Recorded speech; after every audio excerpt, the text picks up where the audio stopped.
ಬೆಳಗಾವಿಯಿಂದ ಸಾರಿ ಧಾರವಾಡದಿಂದ ಆಗಮಿಸಿರುವಂತಹ ನಮ್ಮ ಧಾರವಾಡ ಪೇಡ ಗೆಡ್ಡಗಿನಿ ಖ್ಯಾತಿಯ ಗೆಟ್ ಗೆಡ್ಗಿನಿ ಖ್ಯಾತಿಯ ನಿನ್ನ ಹೆಸರು ಏನಾಯ್ತಲ್ವೇ ಸಾರಿ ತೃಪ್ತಿ ಧಾರವಾಡ ಅವರಿಂದ ಒಂದು ಡುಯೆಟ್ ಗೀತೆ ತೆಗೆದುಕೊಂಡು ಬರೋಣ.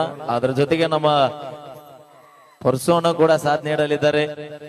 ಕೇಳಿ ಆನಂದಿಸಿ ಒಂದು ಗೀತೆಯನ್ನು ಅಂತ ಹೇಳ್ತಾ ಇನ್ನೇನು ಕೆಲವೇ ಕ್ಷಣಗಳಲ್ಲಿ ನಮ್ಮ ಆಗುದ ಆಗೈತೆ ಗೆಳತಿ ಹೌದು ಮದ್ಯಕ ಪ್ರೀತಿ ಸುದ್ದಿ ಅಣ್ಣ ಈಗ ಟ್ರೆಂಡ್ ಮಾಡ್ಬಿಡೋಣ ಅಣ್ಣ. ಓಕೆ ಆಗುದ ಆಗೈತೆ ಗೆಳತಿ ಮದ್ಯಾಕ ಶೆಟ್ಟಿಗೆ ಕರಿತಿ ಸೌಂಡ್ ಬರ್ಲಿ ನಮ್ಮ